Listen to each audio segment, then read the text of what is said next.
Hello everyone. Today we are going to talk about nutrition in animals. In the last class, we have taken an introduction about the process of digestion. Now today, let's get aware about how animals are getting their nutrition. Basically, nutrition in animals is taken into the 5 steps. The first step in this is the process of ingestion. Then comes the process of digestion. Then comes the process of absorption. Then assimilation. And finally, it is digestion. Into these 5 steps, each living organism is getting the nutrition. Ingestion, ingesting. The word itself suggests taking the food into our mouth. Ingesting means what? Taking food or ingesting food in our mouth. The process by which food is taken into our mouth is called the process of ingestion. In the last class, we have taken an introduction about the process of digestion. The food which you have added into your mouth, that food was in the complex form and it was also insoluble. So this complex insoluble food is converted into simple and soluble form by the process of digestion. Now as the food got converted into simple soluble form, complex food our body cannot absorb. For that reason, we have converted the food into simple and soluble form. As the food gets converted into simple soluble form, it is absorbed by our body. So comes the step of absorption. Now this food, as it gets absorbed by our body, by utilizing that food, the step of assimilation happens. That is, utilizing that food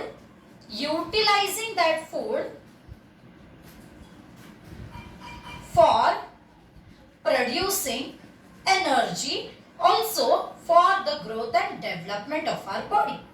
As discussed in the last class, whatever food we are eating, all that food cannot be absorbed and cannot be digested, cannot be utilized by our body. There is some part of the food which remains insoluble, which remains undigested. Also, our body cannot keep it accumulating. So, this undigested, insoluble food is being thrown out from our body, and there comes the step of digestion. Digestion means what?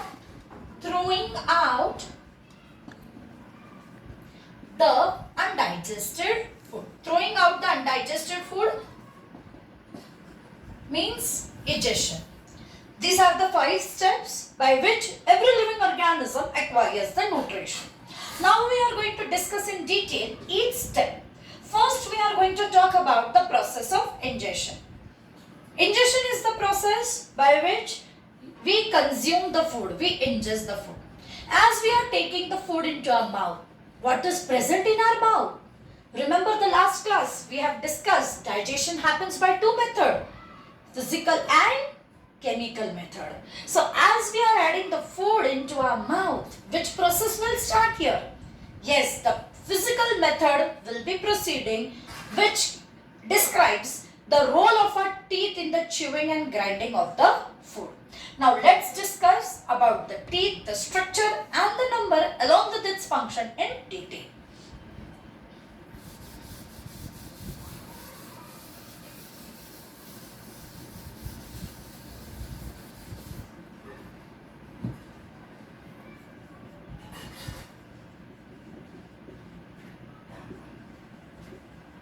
Teeth. Now, when we talk about the structure of our teeth, suppose this is our upper jaw and this is our lower jaw. The front teeth, 4 teeth which are present as you open your mouth. These 4 teeth, you will see that they are chisel shaped.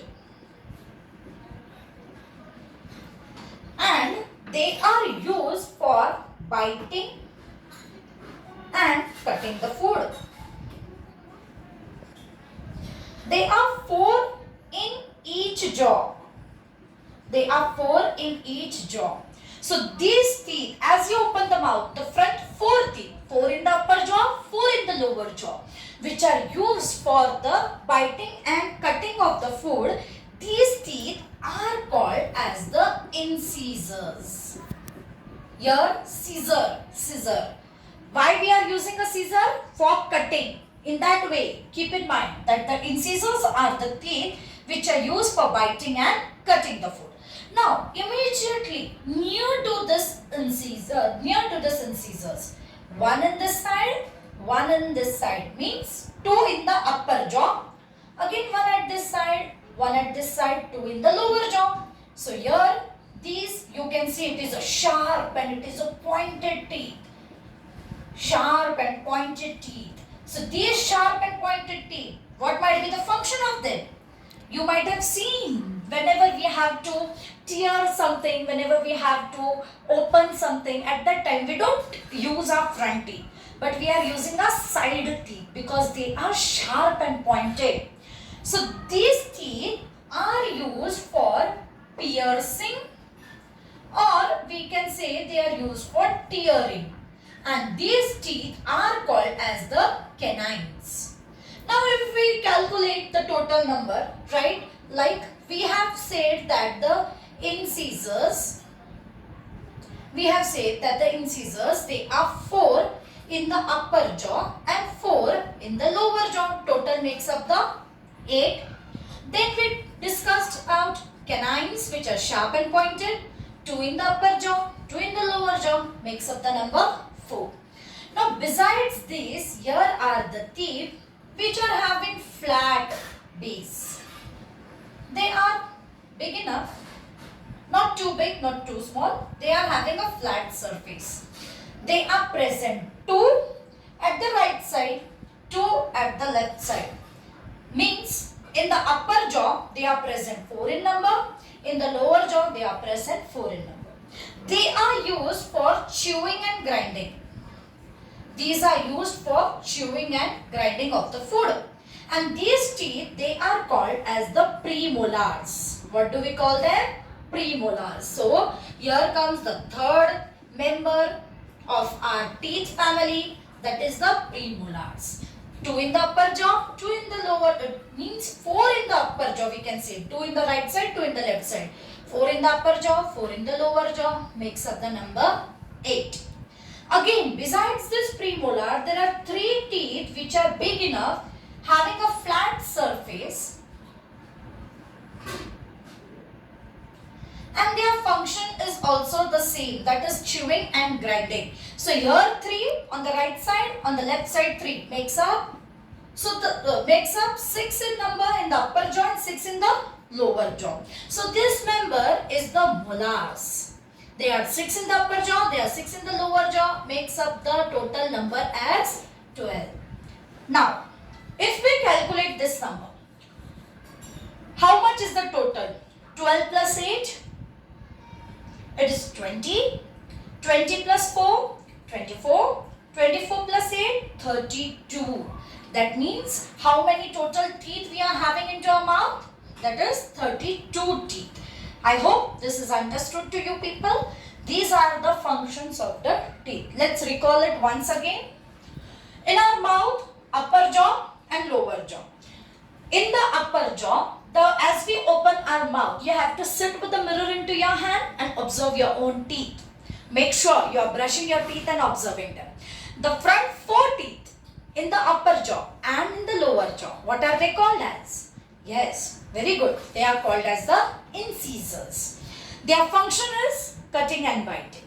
Immediate beside to that teeth, the sharp and pointed teeth, they are the canines. They are 1 at the right side, 1 at the left side in the upper jaw, same in the lower jaw. So total in the upper jaw it will be 2, in the lower jaw it will be 2, makes up the 4 number. Besides this, there are 2 teeth which are having a flat surface, little big in size. They are used for chewing and grinding. 2 in the right side, 2 in the left side in the upper jaw. Again, 2 in the right side, 2 in the left side in the lower jaw. These teeth are called as the premolars. Their function is chewing and grinding. Next comes the molars. 3 in the right side, 3 in the left side in the upper jaw. Total 6. Same in the lower jaw. Makes up the number 12. Used for the same thing, chewing and grinding. So with this, we complete the structure, the number and the function of the various type of teeth which are present into our mouth. That's all for today. Thank you so much all of you and have a great day. Keep learning. Have a nice day. Hello everyone. As in the last class, we have discussed about digestion. We have discussed about the process of ingestion. Today, we are going to talk about a very interesting process, that is the whole working of our digestion, or we can say the whole working of our digestive system. Welcome to Science Studio. Let's begin with our today's class. Now, we have discussed that in the digestion process, complex food is broken down into simple form. That was very clear. Food for the first time. Remember, we have discussed in the last class the 5 steps. Ingestion, we have completed. What was the second step? Digestion. Very good. Then comes the third step, absorption, assimilation and digestion. In today's class, we will be trying to cover all the steps in detail. As we are putting the food into our mouth, the physical method of digestion begins. Into the mouth, there are teeth present which will be chewing and grinding the food into pieces so that they can be swallowed. One more thing is present into the mouth. The last time we have discussed this, that is the salivary glands. Now, this gland word means what? It is a structure, it is a fold of skin. Gland is a fold of skin which is secreting certain substances. Here, the name suggests salivary gland is secreting 2 things. It is secreting saliva and it is secreting an enzyme called the salivary amylase. Saliva. The food that you cut, the food that you grinded, teeth, they functioned, they worked upon your food and they cut your food into a different kind of structure. Some pieces of the food might be pointed also. If immediately we are swallowing that food, will it be healthy? Will it not harm to your body? No, not at all. That food, as it is cut into different structure, if you swallow it, it will cause a damage to your esophagus and you might start bleeding also. So, but this doesn't happen because here comes the role of the saliva. Saliva, it mixes with your food. Saliva mixes with food, and what it does? It softens the food, converts it into bolus.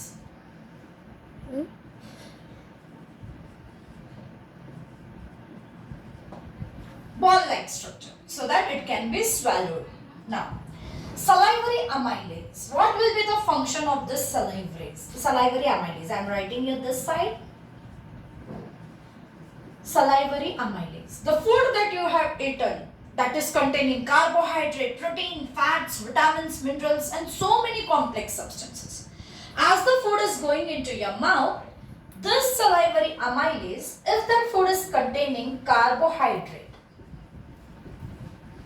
the salivary amylase will convert this carbohydrate into simple sugar. So, if anybody asks you, where does the process of digestion begin? It never begins into your stomach.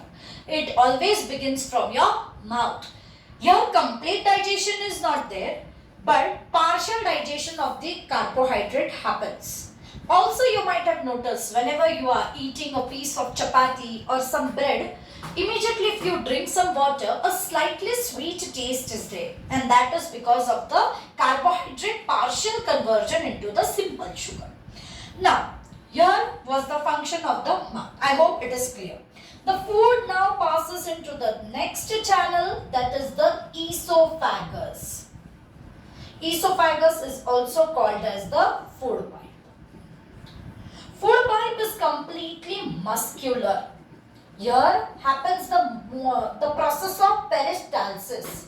Now what is this peristalsis? As you are swallowing the food, the esophagus will contract, will relax, will contract, will relax. And by this alternate contraction and relaxation, the food will be pushed into the next part, that is our stomach. And the movement, that is the alternate contraction and relaxation, is called as the peristalsis. Now here, as the food has entered into the stomach, in the stomach the food is churning for 3 hours. And in the stomach there are the 3 members who are working upon your food. The walls of the stomach are again muscular and they are secreting 3 things. The first thing they are secreting is the HCl, then it is secreting mucus, and then it is secreting pepsin. HCl, as you have studied, it is a strong acid. Now, here into the digestion process, what might be the function of this strong acid? Just think a little. Suppose sometimes the food which you have eaten, there are certain microorganisms who are entering into your body along with that food. So this strong acid, what it will do? It will kill bacteria. It will kill bacteria entering into your body.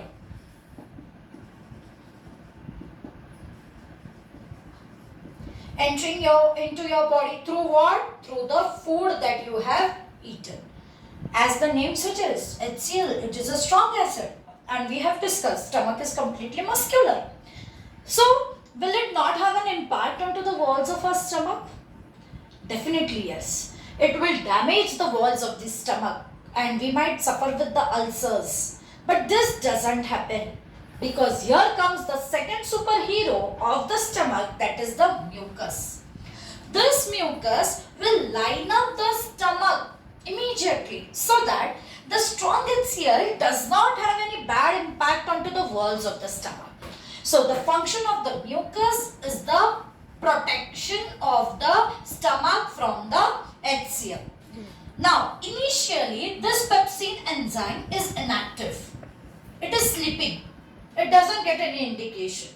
But as HCl secretes, HCl goes and it wakes up the pepsin that come on, wake up, now you have to come into action. Your role is there. What might be the role of this pepsin? As HCl goes and this HCl activates the pepsin, pepsin will digest the proteins and will convert these proteins into amino acids. Okay. So we have studied in the mouth, we saw the function of the teeth, the structure, the working and the functions of the various type of teeth. Again we have seen the salivary gland secreting saliva, salivary amylase. We saw that saliva mixes with the food